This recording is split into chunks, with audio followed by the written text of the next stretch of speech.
নমস্কার বন্ধুরা, কেমন আছেন সবাই? আশা করি সবাই ভালো আছেন। আমিও ভালো আছি। তো আজকে কাঁঠাল বিচির ভর্তার রেসিপি নিয়ে এসেছি। তো এটা বানিয়েছিলাম আর সাথে বানিয়েছিলাম ঝিঙে। তো ঝিঙে বানিয়েছিলাম সর্ষে দিয়ে। তো সেটাও শেয়ার করব। দুটো রেসিপি আজকে একসাথেই শেয়ার করে দিচ্ছি। যেহেতু ছোট, ছোট ২ টা ভিডিও, তার জন্য আমি একসাথে শেয়ার করে দিচ্ছি। তো বন্ধুরা, আপনারা সবাই প্লিজ ফুল ভিডিওটা দেখবেন, কেউ স্কিপ করবেন না। আশা করি আপনাদের ভিডিওটা দেখে ভালো লাগবে। তো প্রথমে দেখতেই পেলেন যে আমি কাঁঠাল বিচিগুলোকে বয়েল করে নিলাম। তো আপনারা এমনিও বয়েল করতে পারেন, আবার কুকারে দিয়েও বয়েল করতে পারেন। কুকারে দিয়ে বয়েল করলে একটু ভালো হবে। তো দেখুন, একদম বয়েল হয়ে গেছে ভালো করে। তারপর আমি ম্যাশারটা দিয়ে একটু ম্যাশ করে নিচ্ছি। আর ওদিকে নিয়ে নিয়েছি পেঁয়াজ কুচি, কিছুটা রসুন আর শুকনো লঙ্কা। তো এইটুকু লাগবে, আর নুন লাগবে। তো ম্যাশ করে নিয়ে যতটুকু পেরেছি ওটা ম্যাশারটা দিয়ে ম্যাশ করে নিয়েছি। এবার কড়াইয়ের মধ্যে সামান্য একটু সরষের তেল দিয়ে এবার কটা শুকনো লঙ্কা ভেজে নিচ্ছি। আমার যে পরিমাণে কাঁঠাল বিচি ছিল, সেই পরিমাণের জন্য এতটুকু শুকনো লঙ্কা কিন্তু একদম পারফেক্ট, না হলে খুব বেশি ঝাল হয়ে যাবে। তো আপনারাও ঝালটা বুঝে দিবেন যতটুকু আপনাদের প্রয়োজন। তো আমি কিন্তু এটা শুকনো লঙ্কা, পেঁয়াজ আর রসুন দিয়ে মেখেছিলাম। খুব বেশি টেস্টি হয়েছিল বন্ধুরা খেতে। আপনারা যদি না খেয়ে থাকেন তাহলে অবশ্যই একবার এভাবে বানিয়ে দেখবেন, খুবই মজা লাগে খেতে। তো দেখুন, শুকনো লঙ্কাটা কিন্তু ফ্রাই করা হয়ে গেছে। এবার কিছুটা রসুন নিয়ে নেব। রসুন কটা আমি ভেজে নেব। তো রসুন কটা যদি একটু হালকা জল দিয়ে ভাজেন তাহলে কিন্তু ভিতর থেকেও বয়েল হয়ে যাবে, আর না হলে একটু কিছু সময় সিম করে ভাজলেও হয়ে যাবে। বা না হলে ঢেকেও ভাজতে পারেন, তাহলে রসুনটা ভেতর থেকে বয়েল হয়ে যাবে। আমার একটু শক্ত ছিল, পরে আমি ম্যাশারটা দিয়ে যখন ম্যাশ করেছি ম্যাশ হয়ে গেছে।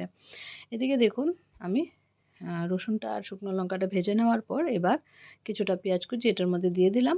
দিয়ে সুন্দর করে একটু নাড়াচাড়া করে নিচ্ছি, আর একটু আমি নুন দিয়ে দিচ্ছি উপর দিয়ে। এটাতে আর কিছুই লাগবে না, এই কটা উপকরণেই লাগবে। খুবই কম উপকরণে রেডি হয়ে যায় রেসিপিটা, আর খুব মজা লাগে খেতে। আমি ফার্স্ট টাইম ট্রাই করেছি, আপনারাও অবশ্যই একবার বানিয়ে দেখবেন। আর গরম গরম ভাতের সাথে তো একদমই জমে যাবে। তো দেখুন, পেঁয়াজটা কিন্তু আমার ভাজা হয়ে গেছে। এতটুকু ভাজার পর আমি কিন্তু কাঁঠাল বিচিটা যে ম্যাশ করে রেখেছিলাম এটা আমি কড়াইয়ের মধ্যে দিয়ে দিচ্ছি। আপনারা চাইলে এমনিতে কড়াইতে না দিয়ে সব কিছু কিন্তু মেখে, হাত দিয়ে মেখে নিতে পারেন।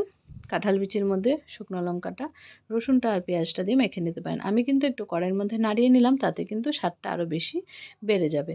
তার জন্য আমি এভাবে করলাম। এবার শুকনো লঙ্কার মধ্যে সামান্য একটু নুন দিয়ে দিলাম, আর ওই যে কয়েক কোয়া রসুন আছে, এটাও কিন্তু একসাথে আমি ম্যাশ করে নেব।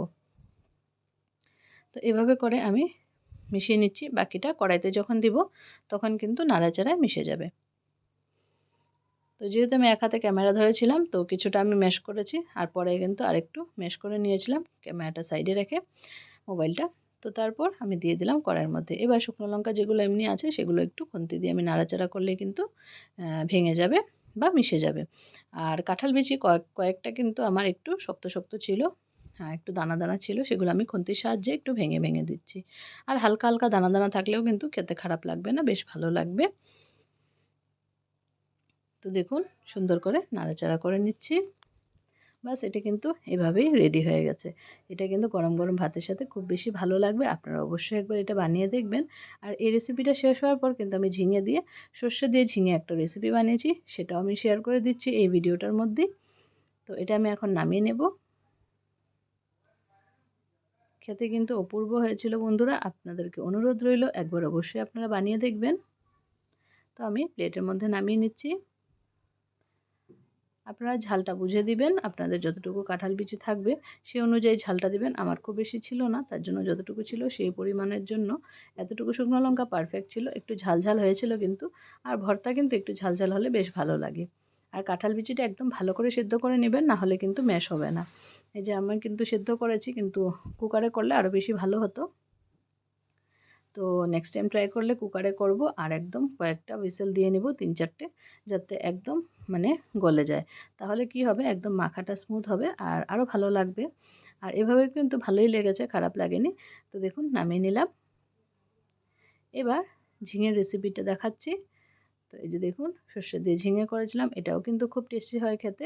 এটাও আপনারা একবার বাড়িতে বানিয়ে দেখবেন, দেখবেন খুব বেশি ভালো লাগে খেতে। এটাও গরম গরম ভাতের সাথে খুব বেশি মজা লাগবে। এটা রুটির সাথেও খাওয়া যেতে পারে, খারাপ লাগবে না। খেয়ে দেখিনি, তবে আইডিয়াতে বলছি যে খারাপ লাগবে না, ভালোই লাগবে। তো ঝিঙেগুলো দেখুন ভালো করে ধুয়ে পরিষ্কার করে নিয়েছি। এবার কিন্তু এগুলো ছুলে নেওয়া হবে। তো মা ছুলে দিচ্ছিল, ছুলে কেটে দিয়ে দিবে। এদিকে কিন্তু আমি সর্ষের গুঁড়াটা ভিজিয়ে রেখে দিচ্ছি। তো এখানে নিয়ে নিচ্ছি ১ প্যাকেট সর্ষের গুঁড়ো। এটার মধ্যে একটু নুন আর হলুদ দিয়ে একটু জল দিয়ে গুলে রাখবো। তো যতক্ষণ ঝিঙেটা কাটা হবে ভাজা হবে ততক্ষণ কিন্তু শস্যটা ভিজানো হয়ে যাবে। তো এটুকু সময় কিন্তু যদি গুঁড়ো সর্ষে ব্যবহার করেন একটু সময় রাখবেন যাতে এটা ভিজে থাকে কিছু সময়, তাহলে কিন্তু তেতো ভাবটা লাগে না। তো নুন হলুদ দিয়ে ভালো করে মিক্স করে কিছু সময় রেখে দেবো ঢেকে। আর এই যে কিছুটা কাঁচা লঙ্কাও দিয়ে দিয়েছি, আপনারা চাইলে উপর দিয়ে একটু সর্ষের তেল দিয়ে দিতে পারেন। তো কাঁচা লঙ্কা দিয়ে ভালো করে মিক্স করে নিয়ে এবার এটা এক সাইডে রেখে দিলাম। এদিকে ঝিঙেগুলো কেটে নেওয়া হচ্ছে। ঝিঙের জিনিস তো একদমই মজে যায়, তো আপনারা একটু বড় করে সাইজটা কাটবেন, তাহলে কিন্তু থাকবে, না হলে একদম মিশে যাবে আর খাওয়ার সময় কিছুই পাওয়া যাবে না। তো দেখুন একটু বড় বড় করে কেটে নিয়েছি, এরকম একটু বড় সাইজ করে কেটেছি। এদিকে সর্ষের পেস্টও রেডি, এটাও কিন্তু খুব চটজলদি রেডি হয় আর খুব কম উপকরণে রেডি হয়ে যায়। তো কড়াইতে দিয়ে দিলাম সর্ষের তেল, এবার তেলের মধ্যে কিন্তু ঝিঙেগুলো ভালো করে আগে ভেজে নেব। অবশ্যই এটা ভেজে বানাবেন, না হলে একদম কাঁচা কাঁচা লাগবে, ভালো লাগবে না খেতে। যেহেতু একটু ঝিঙেটা জলজলা সবজি, তার জন্য জলজলা ভাবটা যাতে একটু কমে যায় তার জন্য কিছু সময় ভেজে নিলে কিন্তু খুব ভালো হয় খেতে। তো এবার ঝিঙের মধ্যে একটু নুন হলুদ দেব, দিয়ে কিছু সময় ফ্রাই করে নেব।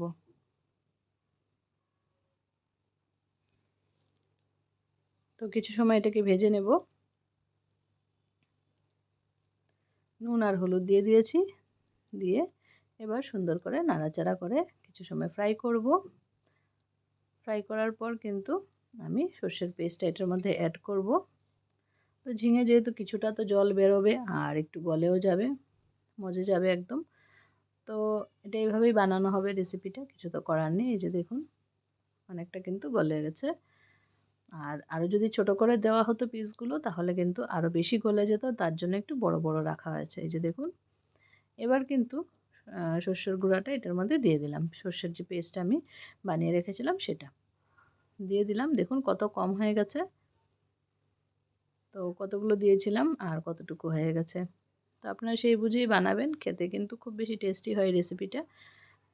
আর যে কোনো জল বেশি থাকা সবজিগুলো কিন্তু একটু মাখো মাখো করে বানালে খুব বেশি টেস্টি হয়, বা সর্ষে দিয়ে চচ্চড়ি বানালেও কিন্তু খুব বেশি ভালো লাগে খেতে। তো দেখুন বন্ধুরা এই রেসিপিটাও রেডি হয়ে গেল। তো বন্ধুরা আজকের দুটো রেসিপি আপনাদের সাথে শেয়ার করলাম, আশা করি আপনাদের ভিডিওটা দেখে ভালো লেগেছে। যদি ভালো লেগে থাকে লাইক কমেন্ট শেয়ার করে দিবেন, আর যারা চ্যানেলে নতুন বন্ধু আছেন প্লিজ চ্যানেলটাকে সাবস্ক্রাইব করে বেল আইকনটা প্রেস করে রাখবেন, তাহলে আমার ভিডিওসের নোটিফিকেশন সবার প্রথম আপনাদের কাছে পৌঁছে যাবে। সবাইকে অনেক অনেক ধন্যবাদ আমার ভিডিওটা ফুল ওয়াচ করার জন্য। আজকের জন্য টাটা বাই বাই, সবাই ভালো থাকবেন সুস্থ থাকবেন।